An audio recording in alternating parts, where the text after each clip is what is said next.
Amém? Amém. Hoje nós vamos ler Romanos 7, do 7 ao 9. Vocês procuram, eu vou orar. Amém? Senhor, meu Deus Todo-Poderoso, nos colocamos mais uma noite, Senhor, na Tua presença. Pedimos, ó Pai, que o Senhor venha com a Tua palavra sobre as nossas vidas, que possamos, Senhor, descobrir coisas novas, Senhor, entender mais, ó Pai, daquilo que o Senhor tem a nos dizer, para que possamos, ó Pai, estar buscando a perfeição e que sejamos, ó Pai, aquilo que o Senhor quer para as nossas vidas. Me usa, Senhor, para falar a Tua palavra e que eu possa falar somente aquilo que seja a Tua vontade. É isso que te pedimos, em nome de Jesus. Amém. Bom, hoje a palavra de Romanos fala sobre a luta contra o pecado. Infelizmente, nos dias de hoje, essa pedaço, a luta contra o pecado e o pecado em si tem sido muito esquecido nas pregações. Então, vamos começar. Romanos 7, do 7 ao 9. O que diremos então? A lei é pecado? De maneira nenhuma. De fato, eu não saberia o que é o pecado, a não ser por meio da lei. Pois, na realidade, eu não saberia o que é cobiça se a lei não dissesse, não cobiçarás. Mas o pecado, aproveitando a oportunidade dada pelo mandamento, produziu em mim todo tipo de desejo cobicioso, pois, sem a lei, o pecado está morto. Antes eu vivia sem a lei, mas quando o mandamento veio, o pecado reviveu e eu morri. Essa palavra é conhecida, bastante falada, bastante comentada, mas pouco entendida. Então vamos lá, o que ele fala sobre o pecado? Primeira coisa que ele começa dizendo é que sem lei não há pecado. Então, a partir do momento que houve uma lei, houve um pecado. Antes de haver uma lei, não há pecado. Não tem como você ser condenado por algo que não tem, dizendo se é certo ou errado. Então ele começa dizendo, que diremos então? A lei é pecado? De maneira nenhuma. De fato, eu não saberia o que é pecado, a não ser por causa da lei. Então, a partir do momento, como ele diz aqui, que veio o mandamento que diz que não podia fazer algo, nós, induzidos pelo nosso próprio desejo malicioso de sempre ir contra as leis de Deus, principalmente, não só as de Deus, mas também as leis terrenas, produziu em nós todo tipo de desejo de pecado. Então, tudo que a palavra diz que não devemos fazer vai contra a nossa própria natureza. Vai contra aquilo que queremos, aquilo que achamos que é o melhor, porque o que ele diz aqui, quando a lei veio, o pecado, aproveitando a lei dada pelo mandamento, produziu em nós tudo aquilo que era errado. Porque a partir do momento que Deus colocou o que é certo e o que é errado, nossa natureza humana, que veio do pecado de Adão, já tem a vontade de fazer o que é errado. Parece que todo ser humano é tendencioso a fazer o que é errado, seja contra as leis de Deus ou contra as leis do homem. Nós vemos que se todas as pessoas respeitassem as leis, não haveria crime, não haveria crime contra a palavra. Por quê? Porque as pessoas dariam importância à palavra. Mas nós, como somos seres nascidos no pecado, temos todo o desejo pecaminoso de fazer o que é errado. Então o que a palavra diz aqui é que nós temos que lutar contra o pecado. É o que começa dizendo no subtítulo do capítulo, a luta contra o pecado. Porque, infelizmente, o nosso pecado na terra há consequências, mas principalmente o que é cometido contra Deus tem uma consequência muito pior, que é onde vamos chegar. A partir do momento em que a gente teve uma lei, nós vamos ser condenados a partir do descumprimento dela, nós conhecendo a lei ou não. É a mesma coisa que acontece em relação ao radar de velocidade. Você sabendo ou não que tem um radar, você recebe a multa da mesma forma. Não é porque você não sabe que você deixa de receber a multa.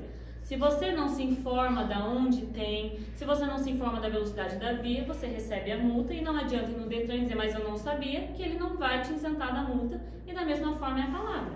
Nós não seremos isentos de sofrer as consequências do nosso pecado porque não conhecemos. Nós vamos sofrer as consequências sabendo ou não, como diz em Lucas 12, do 47 ao 48, que diz que aquele que conhecia a vontade do seu Senhor recebeu muitos açoites, mas aquele que não conhecia recebeu poucos. Mas os dois receberam castigo. Então nós temos que entender o seguinte, se nós nos acomodarmos em eu não vou conhecer, porque eu não conhecer eu não vou ser culpado, no final nós vamos nos encontrar sendo culpados por um pecado que a gente até mesmo não conhecia. E é o que ele diz em Lucas, aquele que sabia o que era errado e fez, recebeu muitos açoites, mas aquele que não sabia recebeu poucos, mas ambos foram castigados. Então, se você se acomodar no fato de eu não sabia e eu não quero saber, para não ser condenado, infelizmente isso não vai gerar frutos, você vai ser condenado da mesma forma. Se para você ir para o inferno e sofrer menos do que conhecer é o suficiente, então você está no caminho certo. Mas se você não quer ir para o inferno, que sabemos que é real e que é uma destruição, uma dor e uma punição que nenhum ser humano jamais foi capaz de entender, tirando a mulher que escreveu a Divina Revelação do Inferno, e ela viu, ela não sentiu o que aquelas pessoas passavam. E nós não sabemos o que é imaginar a eternidade no inferno. Então, por mais que você pense que algo na sua vida é ruim, que algo na sua vida é mal, te faz mal, não é nem comparado ao inferno. Então, se para você não conhecer, chegar lá na frente e simplesmente se deparar com um inferno menos quente do que os dos outros, então não precisa se preocupar. Mas se você quer realmente ir para o céu e não sofrer a condenação eterna, você precisa se esforçar a conhecer o que é a lei de Deus. Porque o salário do pecado é a morte.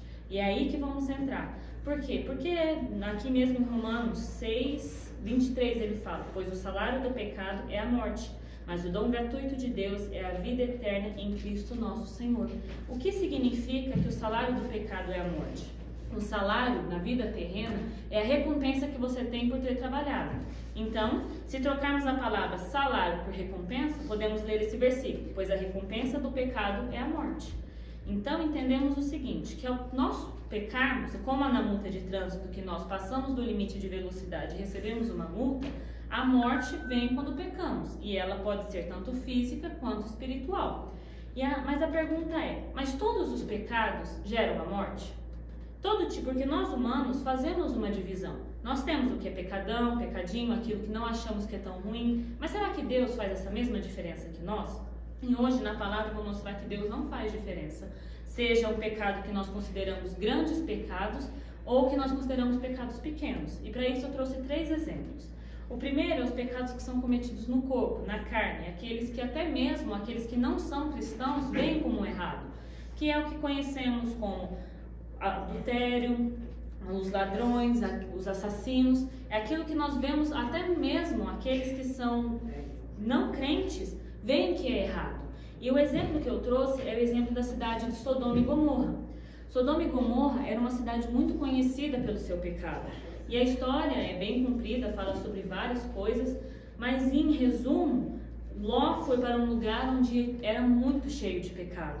A palavra fala de várias circunstâncias e na situação específica de quando a cidade foi destruída, 2 anjos, a pedido e intercessão de Abraão, foram à cidade resgatar Ló e sua família.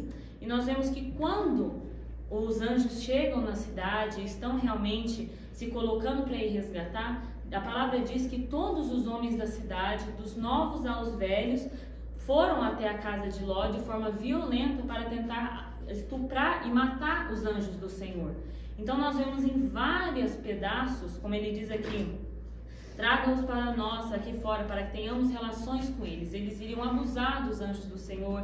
Depois diz que se Ló não entregasse, porque Ló fica realmente firme em não entregar, em não cometer essa violência, ele diz: eu tenho minhas 2 filhas, e eles rejeitam e falam: faremos com você pior do que a eles. E empurraram Ló com violência. Então era uma cidade corrompida pelo seu pecado, porque aqui não diz que alguns foram, diz que todos os homens da cidade, dos novos aos velhos, foram até a casa de Ló para fazer isso. E a palavra diz que Abraão intercedeu e pediu que, se tiver tantos justos, o Senhor livre. Ele fala assim: se tiver tantos justos, eu livre. E Abraão foi diminuindo a quantidade para ver se Deus poupava a cidade. E como a cidade não foi poupada, sabemos que não se encontrou sequer nenhum justo, a não ser Ló, que foi tirado de lá. E quando os anjos chegam para falar com Ló, ele diz que era para ele sair porque o Senhor está para destruir esse lugar. As acusações feitas ao Senhor contra esse povo são tantas que ele nos enviou para destruir a cidade. Então imagina, um Deus de misericórdia, um Deus que recebe o nosso perdão, que quando nós pedimos perdão, ele realmente se volta para nós com misericórdia, como aconteceu na cidade de Nínive. Disse para os anjos do Senhor: tira Ló e a sua família, porque não tem salvação para essa cidade. E a palavra diz que então o próprio Senhor fez chover fogo e enxofre sobre Sodoma e Gomorra. Então nós vemos que o pecado daquela cidade resultou na morte. Resultou em chover fogo e enxofre do céu. E até hoje, se você vê um vídeo da Aline em Israel, que ela vai nas ruínas de Sodoma e Gomorra, até hoje não há vida naquele lugar.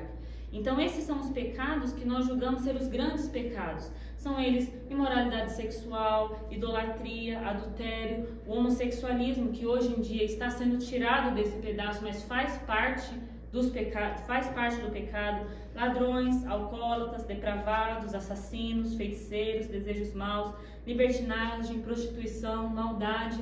São aqueles pecados que eu disse, a maioria deles, até os próprios que não são cristãos julgam errado. São aqueles que até mesmo a pessoa que não conhece a Deus, se tem um pouco da moralidade, acredita que é errado. Então, esses tipos de pecados são punidos com morte, como deixa claro na palavra. Deus disse para que ia destruir a cidade. Então, imagina o nível de perversidade e de coisas erradas que aquela cidade fazia, a ponto de Deus não ter outra hipótese a não ser destruir aquela cidade. Ninguém, a não ser Ló e as filhas dele e a mulher, saíram vivas, mas a mulher olhou para trás e se transformou numa estátua de sal. Então, de tudo que tinha naquela cidade, saiu Ló e as duas filhas. Então, esses pecados são punidos com morte, e qualquer um do que comete serão castigados com a morte. Mas esses pecados, como eu falei, a maioria das pessoas já entende ele como pecado. É só a pessoa ter um pouco de moralidade, ter um pouco do senso do certo e o errado, que essas pessoas acreditam que isso seja errado. Mas, será que esses são os únicos pecados que são punidos com a morte? Será que isso é a única coisa que Deus vê como errado? E nós vemos que não, como no exemplo de Ananias e Safira, em Atos dos Apóstolos 5, o 5 e o 10. O caso de Ananias e Safira foi outro caso que eles foram punidos com a morte. Mas se você olhar para o pecado deles, foi um pecado muito menor do que o de Sodoma e Gomorra. Eles mentiram ao Espírito. A história é bem conhecida, mas para refrescar nossa memória, eles falaram, estava na época da primeira igreja, daquele grande avivamento, e as pessoas elas vendiam o que elas tinham e doavam para que fosse repartido igualmente entre todos os irmãos. E Ananias e Safira disseram que iriam vender uma propriedade e dar o dinheiro aos apóstolos. Mas quando eles venderam, o valor deve ter dado acima do que eles estavam planejando, ou eles resolveram ficar com um pouco porque estavam precisando, alguma coisa assim, e guardaram um pouco para eles. Mas quando eles chegaram diante de Pedro, eles falaram que era tudo que eles tinham, estava ali, que todo o valor da propriedade estava ali naquele dinheiro. E Pedro pergunta primeiro para Ananias, que estava sozinho, se realmente era só aquilo. Ananias confirma, Pedro dá a ordem e o Senhor fulmina Ananias na hora, pela mentira dele. Passa um tempo depois, chega Safira e Pedro pergunta, mas é esse mesmo valor? E ela confirma e ela também é morta. Então nós vemos que o mesmo salário que Ananias e Safira receberam foi o mesmo de Sodoma e Gomorra, a morte. Mas você olha e diz, mas Deus não é injusto? Afinal, eles só mentiram, não foi nada grave, não foi nada comparado ao pecado que Sodoma e Gomorra cometia, a ponto de querer estuprar os anjos do Senhor. Você pensa que são duas situações completamente diferentes, mas a palavra deixa claro que não é diferente. Naquele momento, ela caiu morta aos pés de Pedro, tinha acabado de chegar os homens que tinham enterrado, ela nem ficou sabendo que o marido dela tinha morrido, porque ela mentiu, morreu e os rapazes que tinham enterrado Ananias tinham acabado de chegar. Então ela nem conseguiu saber que o marido dela tinha morrido. E esses são aqueles pecados que são da alma. São aqueles pecados que ninguém vê. Se não fosse o Espírito revelar a Pedro, ele jamais saberia que eles estavam mentindo. Estava no começo da igreja, eles estavam querendo fazer o bem, mas não fizeram direito. Mentiram, e é o que Pedro fala na palavra, mas não foram vocês que ofereceram, eu não cobrei de vocês que vocês dessem o valor. Vocês quiseram, mas como eles quiseram manter a boa reputação e que os outros não achassem que eles eram egoístas ou que estavam querendo dinheiro para eles, para manter as boas aparências, eles mentiram e morreram, os dois morreram. Então, nós vemos que esse tipo de pecado são aqueles pecados que são pecados da alma, são aqueles pecados que fazemos dentro e que as pessoas não sabem que cometemos. Porque é o que eu falei, os outros são fácil. Você está andando na rua, você vê os outros pecados quando as pessoas transparecem isso. Quando você vê um homossexual, você sabe que é um ladrão, você sabe que é uma prostituta, isso é fácil de reconhecer. Mas e esses pecados que são cometidos internamente? E esses pecados que são feitos por nós sem que os outros percebam? E esses pecados também são punidos com morte. Eu trouxe alguns exemplos, como avarentos, caluniadores, maldizentes, fofoqueiros, coisa que hoje em dia tem sido super normalizada. Eu não sou fofoqueiro, eu sou passador de informação. Dá no mesmo. Linguagem torpe, incrédulos. Nós temos visto uma geração com uma linguagem totalmente errada. Não só errada no sentido do português, que, como se diz assim, a língua portuguesa já foi assassinada há muito tempo, mas uma linguagem torpe, uma linguagem errada, uma linguagem que profana a santidade de Deus. Isso no meio dos cristãos. Nada do que eu estou falando aqui é para aqueles que são fora da igreja. Os que estão fora da igreja, que estão fora no cristianismo, eles estão lá atrás, eles têm que reconhecer o pecado. Eles ainda não estão aqui no que deve ser feito, não. Eles têm que reconhecer que precisa de Jesus primeiro.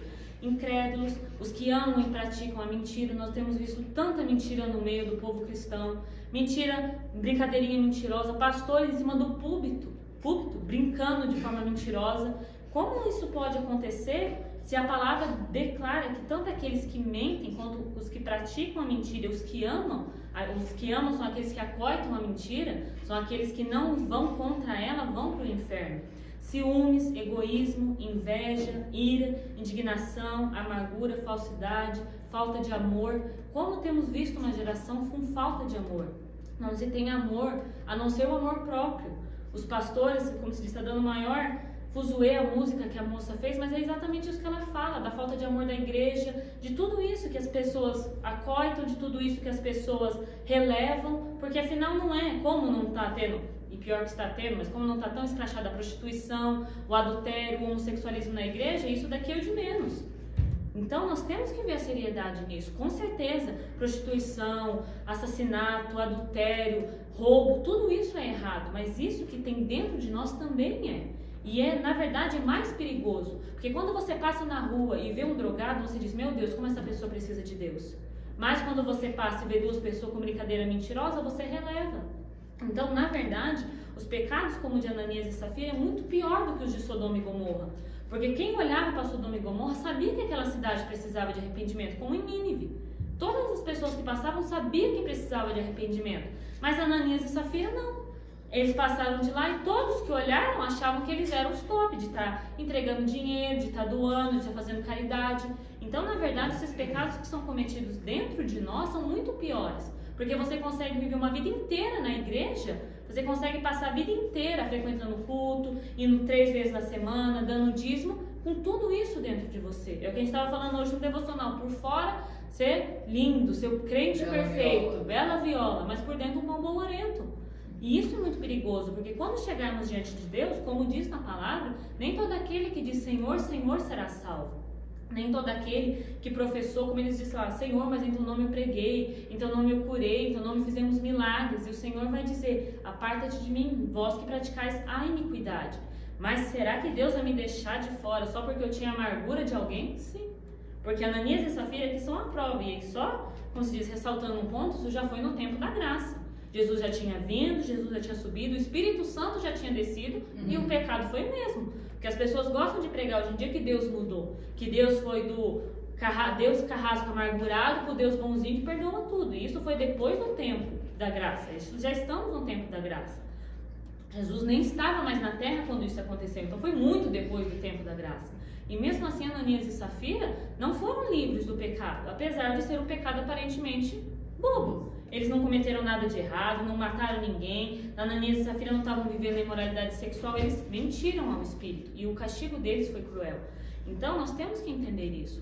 A igreja tem se apoiado em ir salvar os outros que estão precisando, os assassinos, os drogados. Mas e o que está acontecendo debaixo do nariz deles? E o que acontece muitas vezes no nosso meio e dentro de nós se nós não cuidarmos? Porque o que Romanos diz é a luta contra o pecado. A nossa natureza é má. Ninguém pode ser salvo por si mesmo.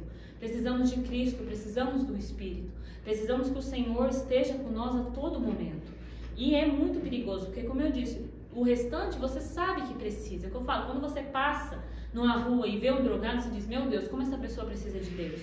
Mas quando você olha na igreja, muitas pessoas estão vivendo tudo isso, mais um pouco, mas passam de santos.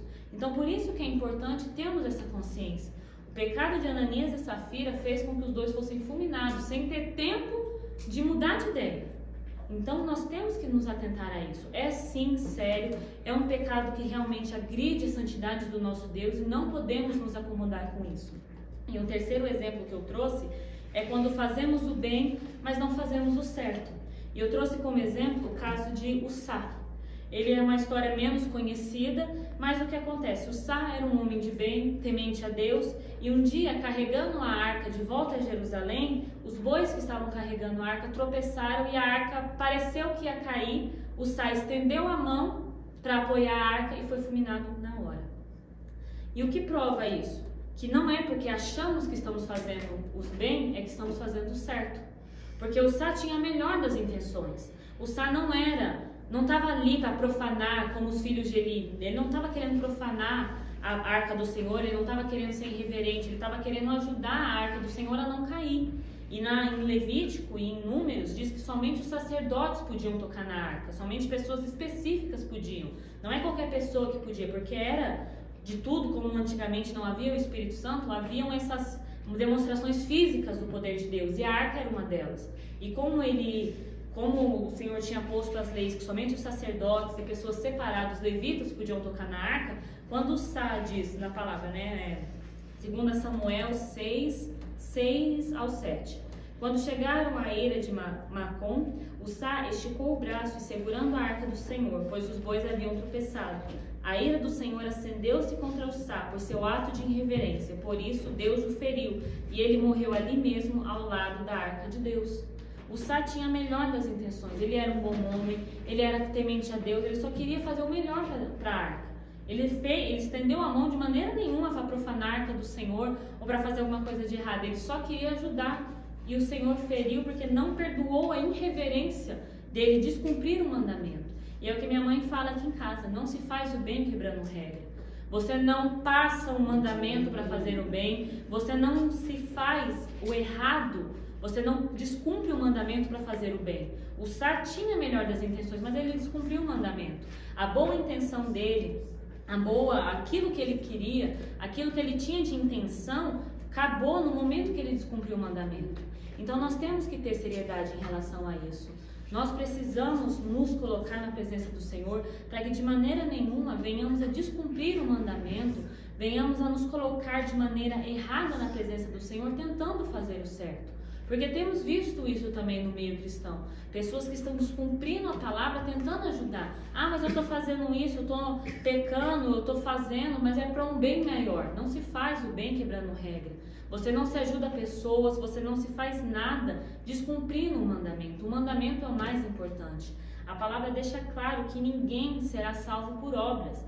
Em Efésios 2:8 diz que ninguém é salvo por obras, para que ninguém se glorie.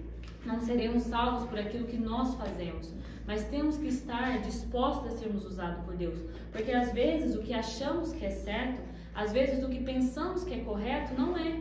Ussá tinha a melhor das intenções, mas não fez a vontade de Deus e morreu, como Ananias e Safira que mentiu, e como Sodoma e Gomorra que cometeu pecados tão terríveis contra o Senhor. O fim das três situações foi a mesma, foi a morte. Infelizmente, tanto Sodoma e Gomorra, que estava fundada no pecado, como Ananias e Safira que mentiram, e Ussá que tentou ajudar a arca do Senhor a não cair, os três tiveram o mesmo fim. Então, quando a palavra diz que o salário do pecado é a morte em qualquer esfera de pecado. Seja ela pecado que classificamos como os grandes, como os da alma, ou aquilo que descumprimos tentando fazer o bem. Quando eu estava lendo a história de Ussá, eu realmente pensei nisso. Como ele foi punido da mesma maneira que as outras duas situações, sem ter cometido algo errado. Ele tentou fazer o certo, mas descumpriu o mandamento. Então não podemos, de maneira nenhuma, passar por cima do mandamento para fazer o bem. Por isso que precisamos ser cheios do Espírito Santo, para que Ele nos diga o que é certo, até onde devemos ir, como devemos falar, para que não venhamos a sair de um pecado e entrar no outro. A palavra diz em Mateus que nem todo aquele que se diz cristão é cristão. Infelizmente, as pessoas têm caído, as pessoas têm se corrompido com o seu pecado, e como a palavra diz, o salário de todo pecado é a morte. Não de alguns pecados, não dos pecados que nós julgamos ser os piores, mas o salário do pecado é a morte. E em Tiago 2,10 diz que quem obedece toda a lei, mas tropeça em um só ponto, é culpado de quebrá-la por inteiro. Porque a mesma lei que diz não matarás, diz não adulterarás. Então não adianta você se colocar na presença de Deus, ter uma vida digna, não pecar, não mentir, não desobedecer, não matar, não se prostituir, mas ser amargo no coração. Não adianta você buscar irrepreensibilidade, mas quando seu pai ou sua mãe fala com você, você desobedece. É o que a palavra diz. A mesma lei que diz uma coisa, diz outra. E se você quebra um pedaço, você quebra tudo. Quando você, ao contrário das leis do homem, que cada crime tem a sua punição, na palavra de Deus ele classifica tudo como uma coisa só. Quando no mundo você faz alguma coisa, dependendo, você pega uma pena maior, você pega uma pena menor, a lei faz divisão do tipo de crime que você cometeu. Deus não. Deus coloca aqui pecado e pecado. Então não é só aqueles que cometem os grandes pecados que vão ficar fora do céu. Ah, mas Deus vai me deixar de fora por causa que eu fui falso, por causa que eu tive uma linguagem torpe, por causa que eu era caluniador, porque eu era maldizente? Sim. E Deus deixa claro que ninguém vai entrar no céu se tiver uma mancha sequer. Porque a palavra diz que Deus disse: afaste-se de mim, vocês que praticam a iniquidade. Não é as iniquidades, não é os pecados, não é a multidão de pecados, é a iniquidade. E se não tivermos seriedade em relação a isso, se não tivermos a seriedade que o pecado é a transgressão da lei, não vamos conseguir alcançar a perfeição que Deus pede para todo o povo cristão. A palavra diz: sede perfeitos como perfeito é vosso Pai que está no céu. É só nós pensarmos que a palavra de Deus diz que devemos ser perfeitos como Deus é perfeito. E ele não diz, como estávamos ouvindo a pregação esses dias do Subirá, Deus não é mentiroso. E ele não falaria isso para pôr um obstáculo e depois, na hora que você chegar lá na frente, dizer: eu estava só brincando, tá? Não precisava ter se esforçado tanto, não. Deus não é mentiroso.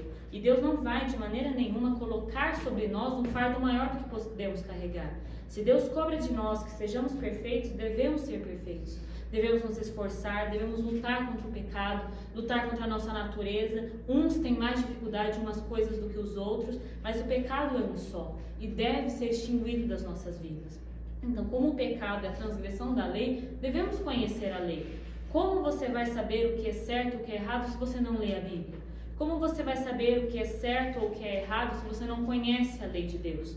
E como eu já deixei bem claro aqui na palavra, que você não vai ser isento da sua punição por não conhecer, então temos que conhecer, temos que ler a palavra, temos que ter conhecimento das coisas, nos esforçarmos a conhecer e termos comunhão com o Espírito, porque além de tudo, Deus foi tão bom que ainda deixou o Espírito para nos alertar. Você não precisa pecar e depois se arrepender, o Espírito Santo te avisa antes de você pecar.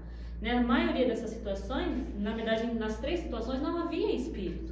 Então talvez se tivesse Espírito em Ananias e Safira, eles teriam alertado para eles não mentirem, ou o Sá teria alertado para ele não tocar, mas nós hoje temos. Então imagina, se essa punição de morte veio para um povo que não tinha o Espírito Santo ainda, imaginem nós, que temos muito mais acesso do que eles tinham, porque a Bíblia antigamente não era como é hoje, que está acesso física, virtual, e tem gente que tem 5, 6 Bíblias em casa, e não tinham o Espírito, e eles foram punidos com morte. Imagina nós, que temos acesso à Bíblia o tempo todo, a hora que quisermos, que temos além da Bíblia muitos conteúdos bíblicos, muito mais do que talvez houve em toda a história da igreja.